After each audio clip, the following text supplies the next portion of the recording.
Innerhalb von 2 Jahrzehnten verschwinden bundesweit mehr als 20 Frauen. Meist Anhalterinnen. Die Fälle bis heute unaufgeklärt. Steckt dahinter die Handschrift eines Serienmörders? Für mich ist die Zeit stehen geblieben, wo ich wusste, wir fahren nicht dahin, wo wir hinfahren wollen. Der ehemalige LKA-Chef Reinhard Zedor trifft auf Frauen, die dem Mann entkommen konnten. Er hat einen Täter im Visier. Wir gehen schon davon aus, dass er weitere Frauen umgebracht hat. Kurt Werner Wiechmann. 2 Doppelmorde im niedersächsischen Staatsforst Görde sollen bisher auf sein Konto gehen. Und der Mord an einer vermissten Frau. Auf seinem Grundstück werden ihre Knochen gefunden. Und 400 Gegenstände. Darunter Damenschuhe und Handtaschen. Vergraben im Erdreich. Der Mörder war der Friedhofsgärtner Kurt Werner W. Er hatte offensichtlich Freude am Töten. War Wiechmann sogar ein bundesweit tätiger Serienmörder? Wie realistisch ist es, dass jemand 5 Menschen umbringt und den Rest der Zeit ein unbescholtenes Leben geführt hat? Es geht auch darum, ob es eventuell einen Mitwisser oder Mittäter in diesem Kontext gibt. Ein grausamer Verdacht, Ermittlungspannen bei der Polizei und neue Spuren. Und das ist natürlich relevant für die Fragestellung, was ist dem Mädchen hier passiert. Also ich glaube, Kurt Werner Wiechmann hier direkt vor Ort, vermisste Mädchen, das ist erstmal keine gesunde Mischung. Er ist ein Menschenjäger, er jagt Menschen als sein Wild.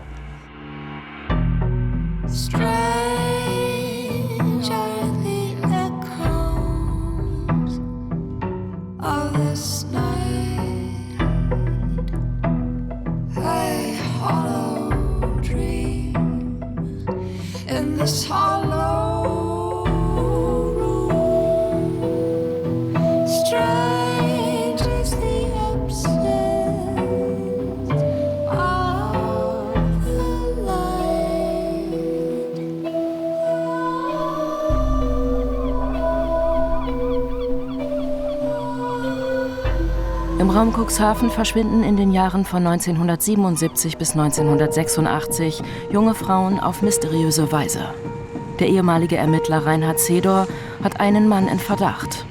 Tragen auch diese Taten seine Handschrift? Gerade in dieser Gegend gibt es jetzt einige Hinweise, die darauf hindeuten, dass da jemand unterwegs gewesen ist und hat Jagd auf Frauen gemacht. Die sogenannten Disco-Morde von Cuxhaven sind bis heute nicht geklärt und ähneln sich. 6 junge Frauen verschwinden spurlos, meist nach Disco-Besuchen. Fast alle sind als Anhalterinnen unterwegs. Ihre Leichen werden nie gefunden.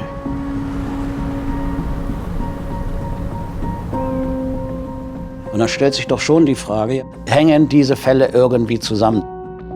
Meine Philosophie ist immer, wenn ich einen Verdacht habe, kann ich das glauben oder nicht glauben. Ich muss das abklären. Und alles, was geht, das mache ich dann auch. Und hier in Cuxhaven ist noch nicht alles passiert, was geht. Die unheimliche Serie beginnt mit der 16-jährigen Anja Beggers aus Mittlum bei Cuxhaven. Seit mehr als 4 Jahrzehnten bleiben die quälenden Fragen ihrer Mutter unbeantwortet. Ich habe sehr lange gehofft. In all den Jahren bin ich keine Nacht schlafen gegangen, ohne an Anja zu denken. Ich möchte wissen, was mit Anja passiert ist. Anja wächst mit 2 Geschwistern auf dem landwirtschaftlichen Hof ihrer Eltern auf, geht aufs Gymnasium. Ihre Freunde bezeichnen sie als ruhig und unauffällig. Einen festen Freund hat die damals 16-Jährige noch nicht. Dann hatte sie diesen Jungen, während sie morgens zur Schule fuhr mit dem Bus, da hatte sie den Jungen kennengelernt. Der hat dann gesagt, ich werde 18 und bekomme ein Auto. Und daraufhin hat sie gesagt, oh, dann könntest du mich ja mal mitnehmen, wenn du in eine Diskothek fährst. Und somit stand er dann irgendwann vor der Tür. Und sie ist nach oben gelaufen, hat ihre Jacke geholt und sagt zu mir, Mama, ich fahre noch mal auf den Sprung mit. Das waren ihre letzten Worte. Anja verlässt ihr Elternhaus gegen 21 Uhr. Die Ermittelnden gehen davon aus, dass sie vor Mitternacht in der Disco Mustache in Bremerhaven ist. Ihr Begleiter schildert den weiteren Ablauf, wie er auch später in der Sendung Aktenzeichen XY ungelöst dargestellt wird. Die beiden jungen Leute verbringen den Abend zunächst gemeinsam in der Diskothek Mustache in der Innenstadt von Bremerhaven. Sag mal, hier ist doch nichts los. Kommt ihr mit rüber in den neuen Schuppen? Das soll ganz toll sein. Echt? Das ist bestimmt auch nicht besser als hier. Kannst ruhig hingehen, wenn es dich interessiert. Na okay, dann komm ich mal auf den Sprung. Ich bin aber dann gleich wieder zurück. Ne? Okay, bis dann. Auf jeden Fall sind sie irgendwann zurückgekommen und da wäre Anja weg gewesen. So hat er uns das geschildert. Und dann hätte er Anja nicht mehr gesehen. Dann haben wir noch gesagt, Mensch, wenn du so ein Mädchen mitnimmst, dann musst du doch auch dafür sorgen, dass du die wieder mit nach Hause bringst. Und da hat er dann ganz groß so gesagt, also das war ja nicht meine Freundin, warum muss ich mich darum kümmern?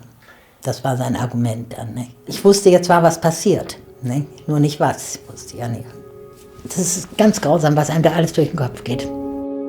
Reinhard Zedor will den Fall auf eigene Initiative nochmal aufrollen. Um herauszufinden, was Anja in jener Oktobernacht geschehen ist, sucht er nach neuen Zeugen und Hinweisen. 6 Mädchen, die aufeinanderfolgend in den Jahren verschwinden und nicht eine ist aufgetaucht. Ich glaube, die eine oder andere Hoffnung besteht. Ich sehe noch die Möglichkeit, das eine oder andere zu erfahren, was diesen Menschen helfen würde. Inge Beggers hat mir relativ zu Anfang unserer Bekanntschaft dann auch gesagt, sie geht nicht eher von dieser Welt, bis sie nicht das Schicksal ihrer Tochter Anja geklärt hat. Hallo, guten Tag.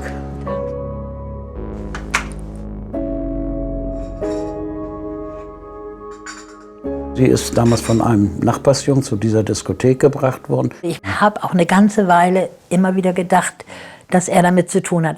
Aber als dann immer mehr Mädchen verschwanden, kommt Zweifel dann. Ja. Was mir jetzt aufgefallen ist, dass man vor dem Hintergrund Kurt Werner Wiechmann bisher überhaupt nicht geguckt hat. Dem Friedhofsgärtner aus Lüneburg konnten erst vor wenigen Jahren 5 Morde zugerechnet werden. 5 Verbrechen, die in nur einem Sommer geschahen. Dazu eine Reihe von Vorstrafen seit früher Jugend. Mit 21 hatte er eine Anhalterin vergewaltigt und versucht, sie zu töten. Ist Wiechmann vielleicht einer der schlimmsten Serienmörder Deutschlands, der jahrzehntelang unbehelligt morden konnte? Er fuhr nachweislich bewaffnet durch das Land, spähte Frauen aus, filmte sie heimlich. Auffällig wechselt er den Wohnort, beginnen dort Morde. Ein psychologisches Gutachten über die Täterpersönlichkeit liegt vor.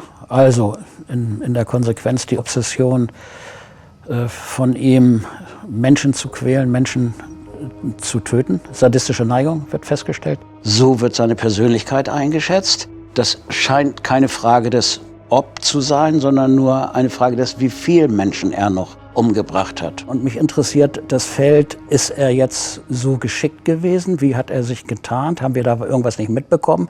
Hat Polizeifehler gemacht oder hat er wirklich nichts gemacht? Diese Frage interessiert mich brennend. Reinhard Zedor ist einer der erfahrensten Ermittler Norddeutschlands. Von 2002 bis 2012 ist er Chef des Landeskriminalamts Hamburg. Schon einmal gelingt es mit seiner Unterstützung, Wiechmann zu überführen und erhebliche Fehler der Ermittlungsbehörden offenzulegen. Nach seiner Pensionierung im Jahr 2012 steht er seinem Freund Wolfgang Silaff zur Seite. Der ist selbst ehemaliger Polizeivizepräsident Hamburgs, muss aber feststellen, dass die niedersächsische Polizei im Fall seiner vermissten Schwester Birgit Meyer seit Jahren nur schleppend ermittelt. Die beiden gründen eine private Ermittlungsgruppe. Ein NDR-Team begleitet sie damals.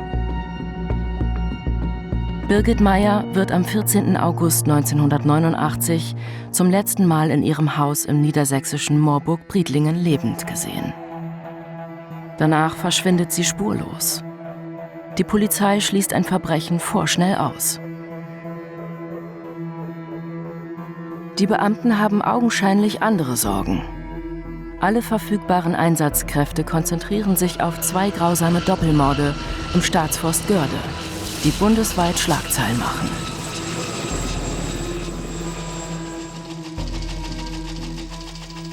In der Nähe von Lüneburg wurden innerhalb von wenigen Wochen 4 Menschen ermordet.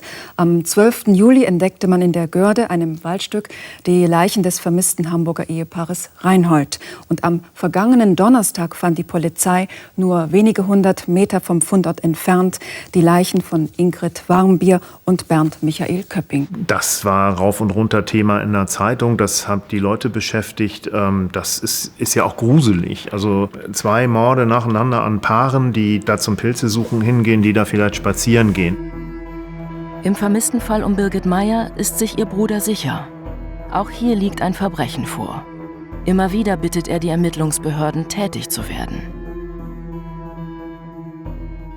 Jetzt war der ewige Kampf auch mit der Staatsanwaltschaft, genauer gesagt mit einem Staatsanwalt. Bitte sehen Sie endlich mal, dass hier ein Verbrechen vorliegen könnte. Es ist ein Kriminalfall voller Fehlentscheidungen und Pannen. Obwohl die Ermittlungsbehörden wichtige Hinweise bekommen, gehen sie diesen nachlässig nach.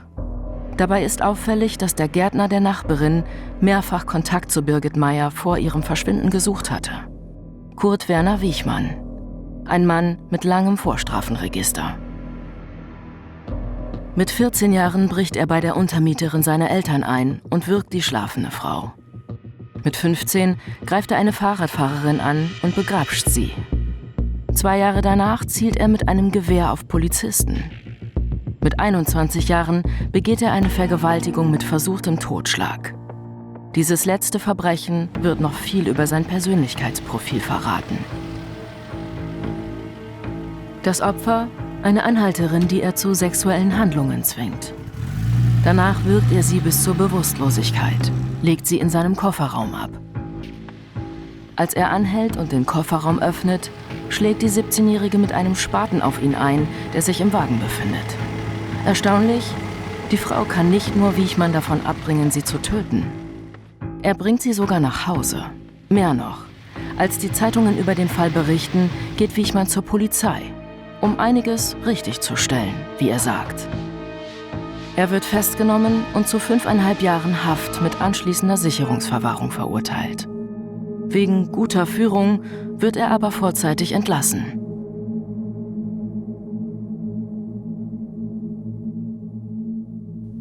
Als die Polizei Wiechmann im Sommer 1989 zu Birgit Meyer befragt, legt er ein fragwürdiges Alibi vor. Doch die Beamten überprüfen dies nicht weiter. 4 Jahre vergehen, bis es zu einer Neubewertung des Falles und zu einer Hausdurchsuchung bei Kurt Werner Wiechmann kommt. In dem Haus wurde dann dieses geheime Zimmer durchsucht. Also das muss man sich nicht so vorstellen, dass das geheime Zimmer irgendwo versteckt war. Das ist irgendwo deutlich sichtbar eine Tür, die von außen so gepolstert war. Zu diesem Zimmer haben ausschließlich Kurt Werner Wiechmann und sein jüngerer Bruder Zutritt. Nur in diesem Geheimzimmer gab es dann diverse Verstecke. Da ist schon professionell gearbeitet worden, um irgendwelche Ablagen zu finden, die man dann nicht gleich so findet. In diesem Zimmer fand man bei dieser Durchsuchung sehr viele hochverdächtige Dinge. Da gab es ein regelrechtes Waffenarsenal und dann gab es Fesselungswerkzeuge. Also zum Beispiel diverse Handschellen, Schnüre und Mittel, um Menschen gefügig zu machen oder zu betäuben. Die Beamten machen einen weiteren entscheidenden Fehler. Sie informieren Wiechmann über die Durchsuchung. Der Kollege ruft auf der Arbeitsstelle an, erreicht den Kurt Werner Wiechmann am Telefon, erzählt ihm, dass gerade bei ihm zu Hause durchsucht wird. Ja, warum? Wegen Verdacht des Mordes. Oha, das gibt's doch gar nicht. Warten Sie mal, ich komme gleich. Wer nicht kam, war Kurt Werner Wiechmann. Er ist von da an auf Flucht gewesen. Als die Ermittler danach auch das Grundstück genauer untersuchen, finden sie im Garten vergraben einen fast neuwertigen Sportwagen. Dieses Fahrzeug ist bei der Durchsuchung gefunden worden. Leichenspürhunde haben angeschlagen. Also da drängt sich ja geradezu der Verdacht auf, da ist möglicherweise auch ein schlimmes Verbrechen mit passiert. Doch all das führt nicht dazu, dass nun mit Hochdruck nach Wiechmann gefahndet wird. Ein Zufall bringt ihn ins Gefängnis. Er wird in einen Verkehrsunfall verwickelt. Die Polizei kontrolliert seinen Wagen, findet im Kofferraum Teile einer Maschinenpistole und 100 Schuss Munition. Er kommt in Untersuchungshaft. Wichmann hat dann auch an seine Angehörigen weitere Briefe geschrieben, in denen er merkwürdige Formulierungen gebrauchte. Man solle sein Haus und die Familie zusammenhalten, sein Besitztum. Und dann hat er eben Selbstmord begangen. Wichmann stranguliert sich nach 10 Tagen Untersuchungshaft mit seinem Gürtel, den er in seiner Zelle behalten durfte. Für die Ermittlungsbehörden ist nach seinem Tod die Sache erledigt, obwohl es schon zu diesem Zeitpunkt viele offene Fragen gibt. Ich glaube, es gibt noch jemanden, der über die Taten von Kurt Werner Wichmann Bescheid weiß. Ich glaube, dass da jemand lebt und was darüber weiß. Und ich glaube, dass dieser jemand uns ziemlich genau erzählen könnte, was Kurt Werner Wichmann getan hat, was er nicht getan hat und wer es getan hat. Statt der Frage nach einem Mitwisser oder gar Mittäter nachzugehen, werden alle in Verwahrung genommenen Beweisstücke, die Asservate, vernichtet. Das war ein regelrechtes Spurenvernichtungsgeschehen, was die Staatsanwaltschaft zugelassen hat. Und man hat in meinen Augen völlig außer Augen gelassen, dass Wichmann ja möglicherweise oder wahrscheinlich gar nicht ein Alleintäter war, sondern dass er einen Komplizen gehabt hat. Erst Jahre danach zieht die Staatsanwaltschaft Lüneburg einen möglichen Mittäter in Betracht, wie sie später gegenüber dem NDR bestätigt. Für welche Taten Wichmann verantwortlich war, wird damals nicht weiter geklärt. Und Birgit Meyer bleibt verschwunden. Die Arbeit der Ermittlungsbehörden bis dahin: eine regelrechte Chronologie des Scheiterns. Nach den kaltblütigen Doppelmorden in der Görde und dem Verschwinden von Birgit Meyer im Jahr 1989 dauert es 4 Jahre, bis das Haus von Kurt Werner Wichmann durchsucht wird. Nach seinem Tod im selben Jahr werden wichtige Beweismittel vernichtet. 10 Jahre lang geschieht im Fall Birgit Meyer fast nichts. Nach seiner Pensionierung gründet Wolfgang Silaff mit Reinhard Zedor das sogenannte Kernteam. Eine private Gruppe aus erfahrenen Kriminalisten. Wir als Kerngruppe sind angetreten, das Verschwinden von Wolfgang Silaffs Schwester zu klären. Also so unsere Botschaft war ja, wir checken das nochmal und das, was wir herausfinden, das sagen wir dann den zuständigen Kollegen, weil das ist ja eigentlich dann nachher Polizeisache, das nochmal abzuklopfen, ist das dann richtig und so. Dazu ist es dann irgendwie nicht gekommen. Das Kernteam ist sich sicher, Wichmann muss etwas mit dem Fall Birgit Meyer zu tun haben, versucht mehrfach, die Polizei zu Ermittlungen zu drängen. Zedor und Silaff stoßen damals in Wichmanns Haus auf Hinweise. Im geheimen Zimmer finden sie Zeitungsartikel über unaufgeklärte Verbrechen, Aufzeichnungen von Aktenzeichen XY ungelöst und einiges mehr. Alles, was wir wissen, deutet darauf hin, dass er tatsächlich hier ein Reich hatte, in dem wahrscheinlich schwerste Verbrechen geplant wurden. Offenbar auf Menschenjacht auch war, der offenbar auch nachts unterwegs war. Demzufolge hatte er beispielsweise in seinem Auto einen Schlafsack, hatte was zu essen und zu trinken dabei und hatte Kartenmaterial, das darauf hindeutete, dass er also nicht nur hier in der Region in Gange war, sondern auch wahrscheinlich in anderen Teilen Deutschlands. Wir haben davon gesprochen, dass er enorme Kilometerleistung mit diversen Autos gemacht hat. Da wird man sicherlich noch einiges zusammentragen. Wir haben auch wieder festgestellt, dass es immer noch Personen gibt, die auch einiges über ihn doch wissen. Ja, das müsste man alles mal zusammentragen und dann abgleichen, welche Straftaten haben wir eigentlich in der Region. Und dann, das ist dann eine persönliche Vermutung, denke ich schon, dass man dann auch sich um schwerste Straftaten, um Mord und Sexualdelikte kümmern muss.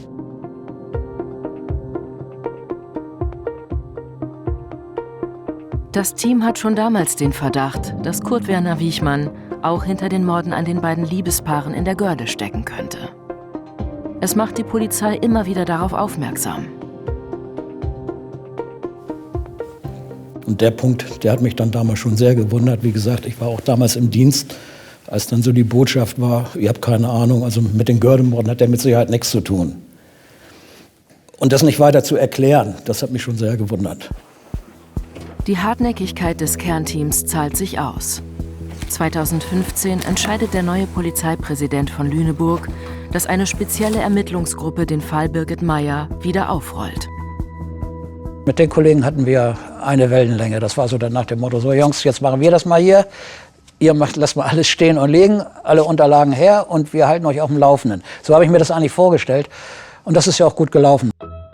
Schon bald ein Ermittlungserfolg. In der Rechtsmedizin Hannover finden sie Handschellen aus Wichmanns geheimen Zimmer, die nicht vernichtet wurden. An ihnen haftet Blut. Es ist das Blut von Birgit Meyer.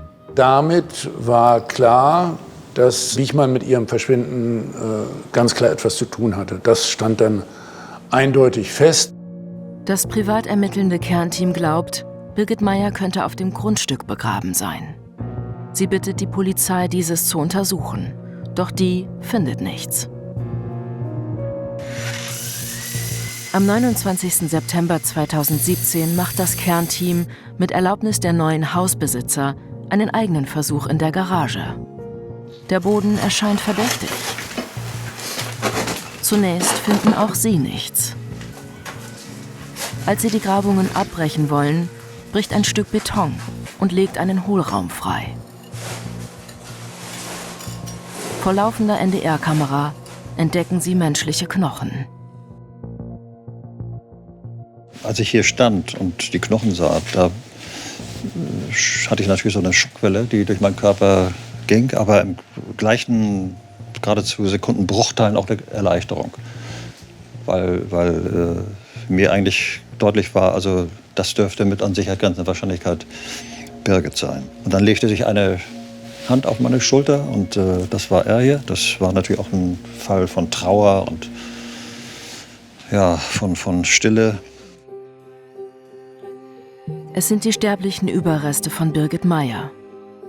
28 Jahre nach ihrem Verschwinden kann ihr Bruder sie endlich beisetzen.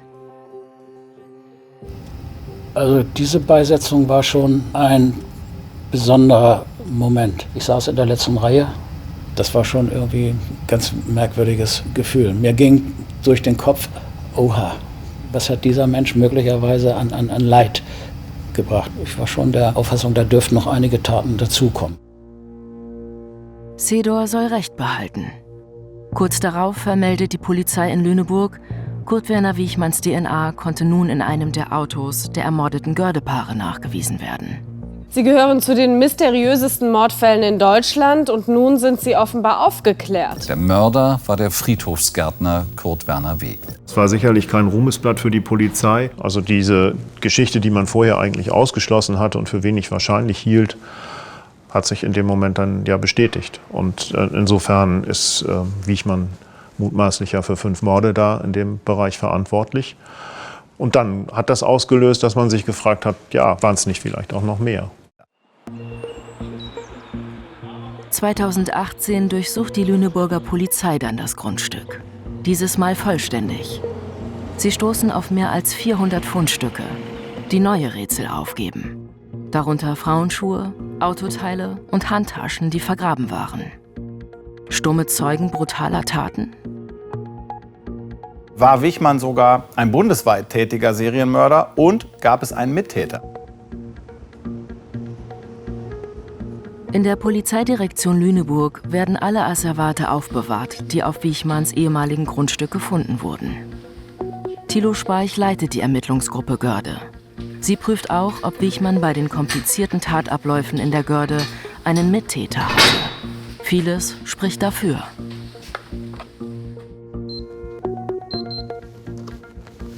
Eine Prio 1 liegt momentan auf das Görde-Verfahren.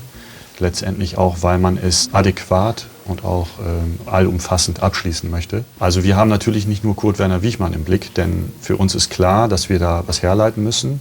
Deswegen haben wir auch seine Daten, also DNA-Daten zum Beispiel, die wir anderen Dienststellen teilen. Aber ganz wichtig für uns ist auch, dass wir aktuell nicht ganz ausschließen können, dass es einen zweiten, noch lebenden Mittäter gibt. Und da prüfen wir alle Möglichkeiten ab. Ich kann logischerweise, da verzeihen Sie mir bitte, nicht auf die einzelnen Indizien zurückgreifen, denn da geht es teilweise um Täterwissen. Und wenn wir dieses publizieren würden, also wenn diese Informationen der Öffentlichkeit zur Verfügung stehen würden, dann wäre das kein exklusives Täterwissen mehr. Seit 2015 recherchiert auch die Zeitjournalistin Anne Kunze den Fall. Wie realistisch ist es, dass jemand in einem Sommer 5 Menschen umbringt und den Rest der Zeit ein unbescholtenes Leben geführt hat? Die Polizei hat schon was getan. Die haben natürlich eine Stelle eingerichtet, die untersuchen Spuren aus der Görde. An die kann man sich wenden, wenn man glaubt, dass für einen ungelösten Fall Wichmann in Betracht kommt. Die Lüneburger Polizei richtet 2018 eine sogenannte Clearingstelle ein. Diese sendet ein Schreiben bundesweit an alle Polizeidienststellen mit Informationen über Wichmann und der Bitte, alte, ungelöste Fälle auf diesen zu überprüfen. Im Fokus stehen dabei 23 vermisste bzw. getötete Frauen. Doch wer kontrolliert, ob und wie die Anfragen zu diesen Fällen bearbeitet werden? Welche Ermittlungsstände diese Abprüfung dieser Taten hat, das liegt natürlich nicht in unseren Händen. Denn Sie können sich vorstellen, wenn wir dafür zuständig wären und das auch umsetzen würden, dann würden unsere Arbeiten hier zum Erliegen kommen. Überall herrscht Personalmangel und die Polizei sagt, ja, würden wir ja gerne machen, aber die Aktualität, Schnabel, Rababel oder so. Also da muss eine Verpflichtung her. Das geht um das höchste Rechtsgut. Es geht hier um das Leben von Menschen. Und die Frage, ist ein Mann dafür verantwortlich, mehrere Menschenleben ausgelöscht zu haben? Und haben wir noch Chancen, da was zu klären? Dann muss ich da investieren. Die Erfahrungen bei den Görde-Doppelmorden und dem Fall Birgit Meyer haben Zedor misstrauisch werden lassen. Bis heute bleiben ihm zu viele Fragen um Kurt Werner Wichmann und dessen Taten offen. Er setzt die Arbeit des Kernteams fort, kämpft sich durch Aktenberge, befragt Zeugen und ermittelt gemeinsam mit erfahrenen Kriminalisten weiter an den Fällen. Ich habe ein tolles Netzwerk. Da kann ich mir Rat holen. Tolles Team, was mich unterstützt und was mich auch bestärkt in den Einstellungen, was wir noch machen können. Regelmäßig tauscht er sich mit Journalisten aus, die seit langer Zeit umfassend und eigenständig zu den Fällen recherchieren. Anne Kunze, die relativ viel geschrieben hat in der Zeit zu den Recherchen, die auch einen Podcast gemacht hat. Carlo ist sehr gut vernetzt, Carlo vertraut man. Führt die Spur der vielen vermissten und getöteten Frauen zu Kurt Werner Wichmann? Dann ist natürlich wichtig die Frage, welche Taten hat er begangen? Wer war möglicherweise Mittäter? Und wenn ich mir diesen Zeitplan angucke über die Lebenszeit Kurt Werner Wichmann, muss ich sagen, da sind eben noch ganz große, viele weiße Stellen. Sie betrachten Taten im Zeitraum von knapp 20 Jahren. In dieser Zeit geschehen Verbrechen an jungen Frauen. Manche davon wirken wie eine regelrechte Serie. Die Frauen waren alleine, nachts und oft per Anhalter unterwegs. Einige werden bis heute vermisst. Andere wurden getötet aufgefunden. Wenn man sich da die Landkarte anguckt, auch da gibt es so einige Serienstraftaten, Morde an Anhalterinnen, die bis heute nicht aufgeklärt sind. Das ist ja strategisch ein ganz entscheidender Punkt für die Frage, hat Kurt Werner Wichmann Kontakte oder in den Bereich Cuxhaven. Diese Serie fing an 1977, da ist Anja Beggers verschwunden, dann ist das Mädchen Kehlmann und Streckenbach in den Jahren 78 und 79 dort verschwunden. Da wird immer noch gewartet in Cuxhaven, wo ist denn meine Tochter abgeblieben? Und bei anderen, wo dann eben die Leiche gefunden wurde, was ist passiert, wer hat eigentlich was gemacht? Ich finde auch echt spannend, wie die Polizei damals ermittelt hat oder wie sie nicht ermittelt hat. Gerade vielleicht Taten, von denen wir jetzt annehmen, sie könnten eine Serie sein. In der Zeit war ich schon in der Hamburger Rechtsmedizin und von daher sage ich auch tatsächlich, das sind meine Fälle natürlich nicht geworden, weil die Leichen nicht da sind. Das ist ja das Besondere an diesen Fällen, die ehrlich gesagt für mich ganz eindeutig eine Serie darstellt. Die journalistischen Recherchen und kriminalistischen Ermittlungen konzentrieren sich daher zunächst auf die vermissten Mädchen aus dem Raum Cuxhaven. Die zuständige Polizei geht nicht davon aus, dass es sich bei diesen Fällen zwingend um eine Serie von ein und demselben Täter handeln muss. Es könnten auch Verbrechen unterschiedlicher Täter sein. Die 16-jährige Anja Beggers aus Midlum kehrt nach dem Besuch in der Disco Moustache in Bremerhaven nicht zurück in ihr Elternhaus. Angelika Kielmann wird nach einem Besuch der Kneipe zur Börse in Cuxhaven vermisst. Anke Streckenbach verschwindet nach dem Aufenthalt im selben Lokal. Andrea Martens wird nach einem Besuch in der US-Kaserne in Gallstedt nicht mehr gesehen. Christina Bohle kommt nach einem Disco-Besuch nicht mehr nach Hause. Die Spur von Jutta Schneefuß verliert sich in Loxstedt. Ein 7. Mädchen, Irene Warnke, wird tot in einem Graben aufgefunden. Auch sie war nach einem Disco-Besuch allein unterwegs. Nach ihrem Auffinden reißt die Serie abrupt ab. Hier sind Mädchen weg und wir haben irgendwo Kurt Werner Wichmann, wo man zur Person sagen kann, er hat noch weitere Taten gemacht. Das Ob ist klar, wir wissen nur nicht welche. Und da fällt auf in Cuxhaven, dass dann auch der Kollege Eckart Neupert auftaucht. Ein pensionierter Kollege. Ich habe mit Eckart Neupert Kontakt aufgenommen. Ich habe von Kurt Werner Wichmann erzählt, was wir in unserer Kerngruppe dann so gemacht haben und so. Eckart Neupert halt, oh, das ist ja interessant. Die vermissten Mädchen im Raum Cuxhaven-Bremerhaven gehören damals zum Ermittlungsbereich von Eckart Neupert. Wird wahrscheinlich noch der Als er den Fall Originalname übernimmt, sein, ne? sind bereits 3 Mädchen verschwunden. So wie das Die aussieht. beiden Kriminalisten wollen sich den Ort anschauen, an dem die Vermissten-Serie ihren Anfang nimmt. Es ist natürlich schwierig, etwas zu machen, wenn ein Mädchen auf der Straße verschwindet. Da ist kein Tatort, nichts, keine Spuren. Und die Besucher der Diskothek offensichtlich desinteressiert waren. Soll ich helfen? Das ist ja wieder hier alles verklemmt hier. Was ist los hier? Hey, hallo. Hallo. Wollt ihr rein? Bist du Franco? Ja, ich bin rein. Ja. Grüß dich. Moin. Oha. So, das sind die alten Räumlichkeiten von Mustache. Ja, das ist der Eingang vom Mustache. Wie früher. Hier musste jeder durch, wenn er an mir vorbei, wenn er da rein wollte. Ja. Gut, man kannte viele Bremerhavener natürlich, Ja, aber ja. es sind auch mal welche, die man nicht so kannte und die kamen dann wohl wahrscheinlich aus dem Landkreis mehr, also ein bisschen weiter weg. Kurt Werner Wichmann fällt auf. Er legt großen Wert auf sein Äußeres, blondiert sich die Haare. Zudem ist er zehntausende Kilometer im Jahr mit seinen teuren Autos unterwegs.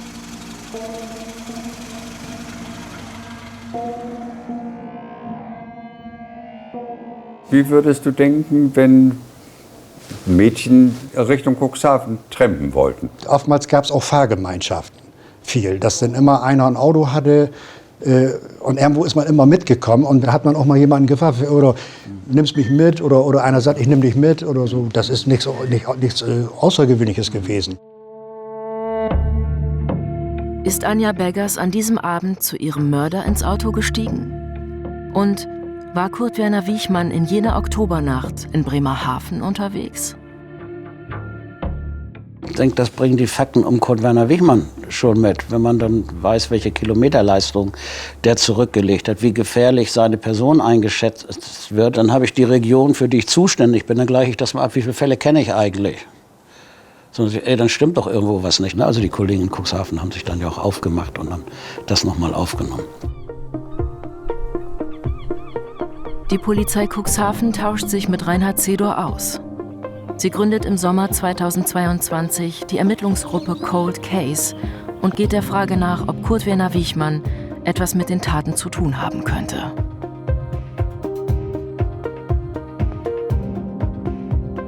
Ja, das ist spannend. Spannender Komplex. Natürlich, wenn man das jetzt mal so zusammen sieht, dann muss man ja schon sagen, das ist schon eine Häufung von diesen Fällen. Ob das jetzt Zufall ist oder nicht Zufall, das ist eine der Fragen, die wir auch mit beantworten möchten. Hier oben die Fälle Angelika Kielmann und Anke Streckenbach, hier oben, die ja doch in einem relativ engen Bereich auch verschwunden sind nach Disco-Besuchen. Kurt Werner Wichmann war dafür bekannt, auch Anhalterinnen mitzunehmen und zu überfallen. Und deswegen haben wir natürlich geschaut, haben unsere 6 vermissten Fälle eventuell auch was mit Kurt Werner Wichmann zu tun. Wir haben also erstmal im ersten Schritt versucht zu rekonstruieren, welche Bekleidungsgegenstände können wir abgleichen mit den Funden in den Göhrde-Morden. Hier ist jetzt der Mann, der zuständig Die Beamten ist gehen in der für diesen Sendung vermissten Aktenzeichen Fall, Kommissar XY Reinhard ungelöst Becker an die von der Öffentlichkeit. Leiter der Ermittlungsgruppe Cold Cases. Ja, wir sind in allen Fällen noch mal auf die Angehörigen zugegangen und von dort wurde der Wunsch geäußert, noch mal in die Öffentlichkeit zu gehen. Diesem Wunsch kommen wir heute nach. Wir mussten aber auch auf die Angehörigen zugehen, um die DNA-Muster der verschwundenen Frauen erstellen zu können, um diese mit gewissen Datenbanken oder anderen Fällen abzugleichen. Hierzu zählt zum Beispiel auch die sogenannten Göhrde-Morde aus dem Bereich Lüneburg. Da sind wir gerade am Ball. Der Abgleich ist allerdings noch nicht ganz abgeschlossen.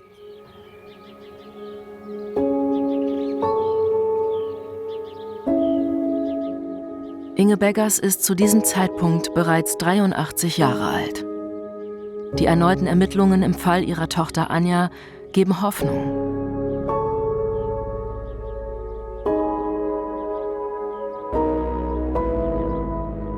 Eigentlich bin ich heute so weit, dass ich wirklich nur noch wissen möchte, was Anja passiert ist. Leben wird sie ja nicht mehr, aber was hat man mit ihr gemacht? Den Wunsch, Anja doch noch im Familiengrab beisetzen zu können, hat sie nicht aufgegeben.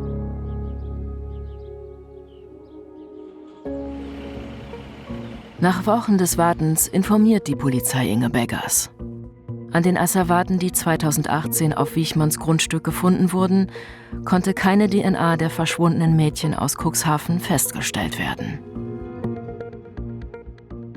Das heißt vielleicht nicht im Umkehrschluss, dass Kurt Werner Wichmann mit den Taten nichts zu tun haben muss, aber aus kriminalistischer Sicht hat Kurt Werner Wichmann im Moment mit unseren Taten nichts zu tun. Also von daher müssen wir die Person auch mal endgültig jetzt für unsere Fälle ablegen, nicht vergessen lassen, aber beiseite legen.